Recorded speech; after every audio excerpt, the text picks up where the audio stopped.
Next, we're very honoured to welcome back to the forum a strong supporter of this event, the US National Security Advisor, Robert O'Brien.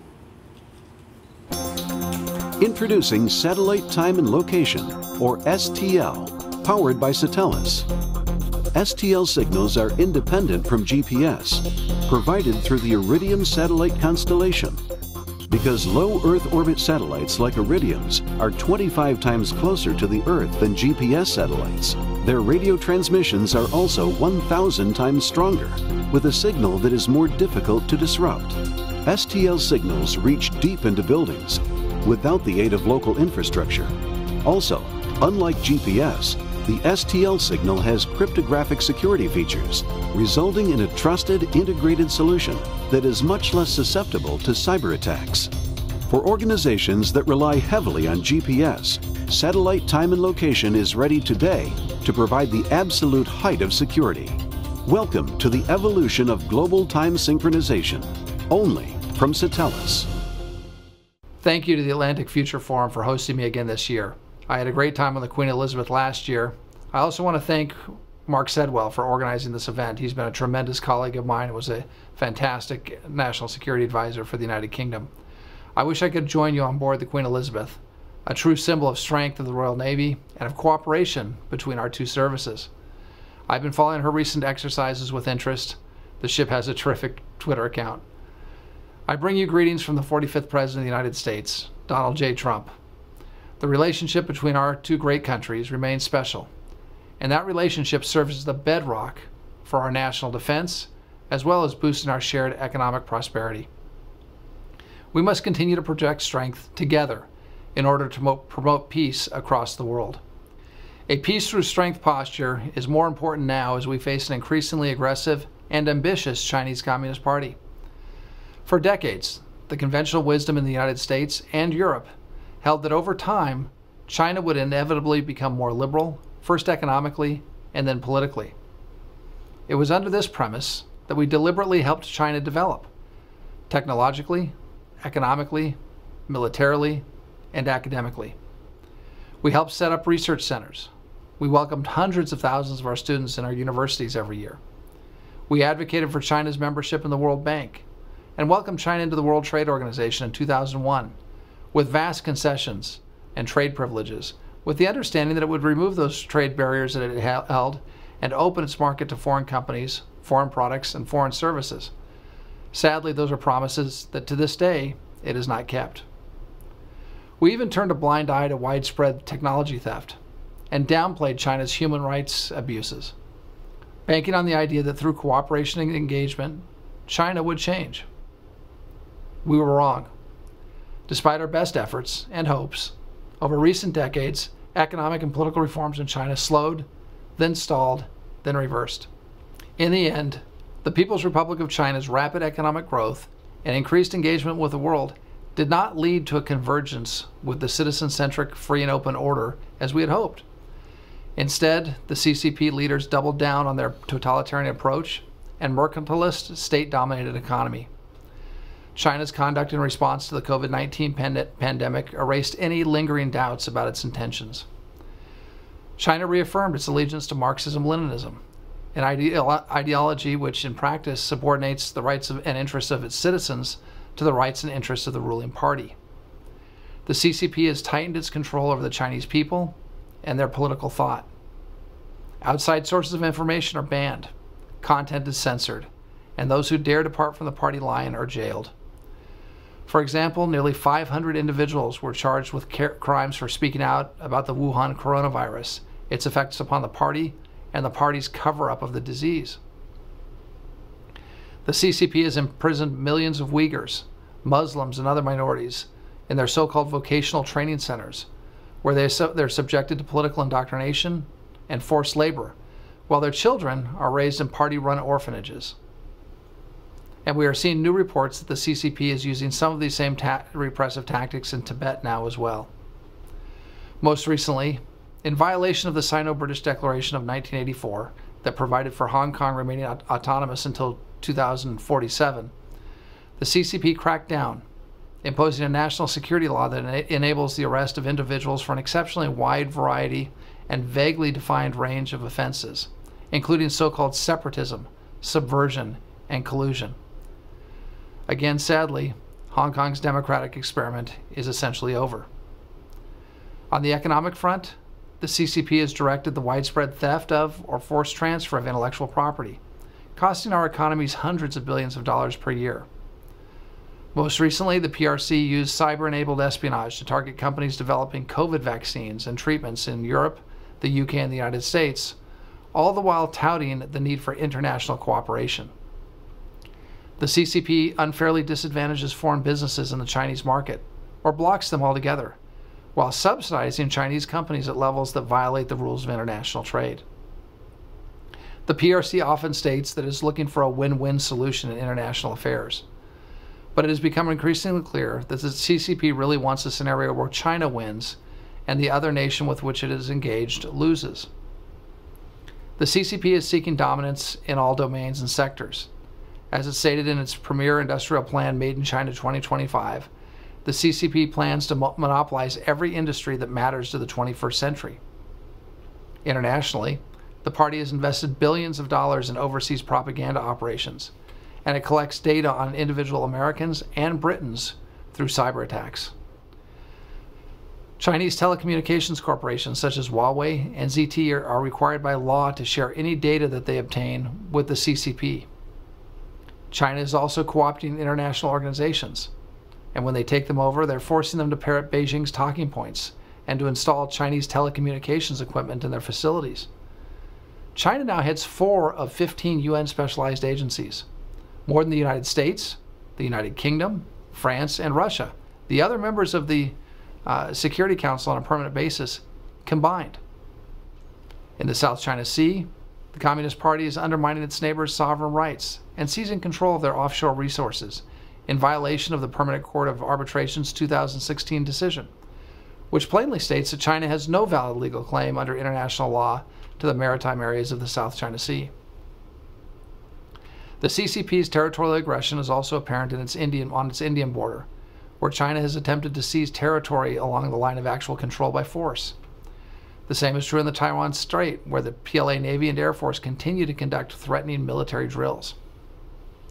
Beijing's signature international development initiative, One Belt, One Road, involves impoverished countries taking on opaque and unsustainable Chinese loans in order to pay Chinese firms using Chinese laborers to build their infrastructure. Many of these projects are unnecessarily shoddily built. They're white elephants. And these countries' dependence on their Chinese debt leaves their sovereignty eroded and with no choice but to hew to the party's line on UN votes and on any other issue that CCP considers a red line. Other international aid efforts include selling surveillance systems and similar tools of repression to pariah regimes around the world, including Venezuela's Nicolas Maduro. The CCP's malign behavior is coupled with a penchant for breaking international agreements, including its obligations under the World Trade Organization, the 1982 Law of the Sea Convention, and the 2002 Declaration on the Conduct of Parties in the South China Sea, in addition to the previously mentioned 1984 Sino-British Joint Declaration on the question of Hong Kong. The CCP has failed to become a responsible member of the international community, despite a litany of Chinese promises of cooperation on global issues. For years, the PRC has pledged to protect the climate and the environment. China joined the Paris Accord in 2016, and President Xi even pledged to the UN in September that China would be carbon neutral by 2060. Meanwhile, the PRC's carbon emissions continue to grow by their largest annual increase in 5 years. The United States wants great relations with China. We love the Chinese people. They're smart, they're hardworking, they're ambitious. We fought the Second World War with them. But we want a relationship, and I know the United Kingdom does as well, that's based on fairness, on reciprocity, on mutual respect, on the Pacific settlement of disputes. We can't have aggression in the Indo-Pacific. We can't have aggression against our democratic neighbors. We have to have free and fair trade, not trade that is unfair, that hollows out our manufacturing. We have to have a relationship where our intellectual property is protected and where China innovates on its own and doesn't steal intellectual property and technology from the United States or our European allies. We want this great relationship, but unfortunately, it can't happen unless together the US and the UK, with our closest partners, build a coalition to protect our people and our homeland and our way of life. We must promote prosperity and practice peace through strength. We must improve our resiliency, our institutions, and our alliances so that we can prevail against the challenges presented by the CCP. Under President Trump's leadership, the United States is taking strong action to defend our national interest and to protect our allies.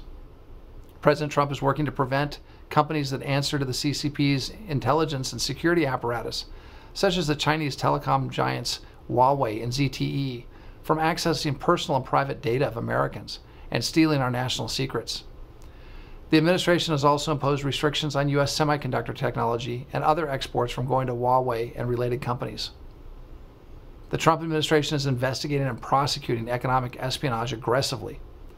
As Director Christopher Wray announced recently, the FBI is opening a new China-related counterintelligence or espionage case almost every 10 hours, with a total of more than 1,000 investigations into China's actual and attempted theft of American technology. President Trump has limited the People's Liberation Army's ability to use student visa programs to steal U.S. technology, intellectual property, and weapons-related information. The DOJ has recently charged several individuals with visa fraud for lying about their status as members of the PLA while conducting research here in the United States. President Trump has moved to halt the investment of U.S. federal employee retirement funds into PRC companies which do not comply with our securities laws, and ensure that Chinese companies listed in the United States meet the same standards as every other listed company. The Trump administration has strengthened our ability to restrict foreign investments in the U.S. companies that would threaten our national security. President Trump has protected the American people from complicity in China's gross human rights abuses, namely the largest incarceration of religious minorities since the World War II. We have imposed export controls and sanctions on Chinese government entities and companies that are complicit in China's campaign of repression, mass arbitrary detention, forced labor, and high-technology surveillance against the Uyghurs and other minorities. President Trump has condemned Beijing's crackdown in Hong Kong, which violates its treaty obligation with the United Kingdom. We have eliminated policy exemptions that give Hong Kong different and special treatment and sanctioned officials directly involved in eroding Hong Kong's autonomy. We're encouraged that our European allies and partners, especially the United Kingdom, have taken similar action. In 2019, the EU labeled the PRC a systemic rival. It issued a strong risk assessment and toolkit relating to 5G technology. The EU has also issued stern warnings on the need for an effective investment screening and is launching a dialogue on the PRC with the United States. 9 European countries have signed memorandums of understanding to secure their 5G networks against untrusted providers and equipment. The Swedes have closed Confucius Institutes at their universities. They have also ended space cooperation with Beijing and are vigorously defending the award of a Freedom of Speech Prize to a PRC dissident. Romania terminated its civil nuclear energy contract with the PRC. The Czechs visited Taiwan and canceled sister city arrangements with Beijing and Shanghai. 12 Eastern and Baltic states formed the 3 Cs Initiative, a sustainable, transparent, and rules-based alternative to the exploitive Chinese-led 17+1 arrangement. Balkan countries such as Montenegro and North Macedonia are growing wary of predatory Chinese infrastructure financing that too often result in crippling debt and project failure. From the Netherlands to Norway, Europeans are calling out Beijing's aggression, human rights abuses, and terrible environmental record, refusing to let the PRC pressure or dissuade them from defending universal values such as human rights, fair trade, and respect for international law. Our Five Eyes partnership has also expanded its cooperation to combat the threat posed by China, building on the historic partnership the United States has long had with Australia, New Zealand, Canada, and the United Kingdom. And the UK has been a leader in standing up to Chinese aggression. First, it has been on the forefront of condemning the PRC's mistreatment of Muslim minorities in Xinjiang and has introduced a global human rights sanctions regime that allows it to impose sanctions on human rights violators. Our governments are working together to determine how the UK can best use this potent new diplomatic tool. Second, in July, the UK announced it would ban Huawei in its 5G networks, ensuring that those networks are completely free of Huawei equipment by 2027. Third, in response to the passage of a draconian national security law in Hong Kong the UK declared a breach of the Sino-British Joint Declaration. It stopped extraditions, extended its arms embargo to Hong Kong, and took decisive steps to extend a path to UK citizenship for British nationals overseas, including those living in Hong Kong. Fourth, the UK has implemented a trusted research program to enhance the integrity of its international research collaboration and protect against malign influence from state actors. Fifth, the United Kingdom will soon introduce legislation to strengthen its investment screening mechanism in direct response to predatory Chinese business practices. Sixth, the United Kingdom is also actively reconsidering China's waxing involvement in its civil nuclear energy sector, and we're working closely with Her Majesty's government to support nuclear power project alternatives to those with Chinese investment. The Chinese General Nuclear Power Group that is investing in the British nuclear sector has been under indictment for technology theft in the United States since 2016, and it's been on the Commerce Department's entity list since last year. As these examples make clear, the UK, alongside many in Europe, is joining the United States in taking decisive action to stand up to the PRC. Our two nations are working hand in hand, across the board, at every level of government to coordinate and collaborate in our response to Chinese malign activity. We look forward to kicking off a high-level dialogue with the UK in November to further develop and deepen our coordinated response to the China challenge. The United States and the United Kingdom must continue to work together to defend our freedoms and our sovereignty. This is not the first time our two great nations will have stood up to a dangerous threat to our way of life, and it will not be the last. May God bless you. May God bless the United Kingdom and this powerful warship named for your sovereign, and may God bless the United States of America. Thank you.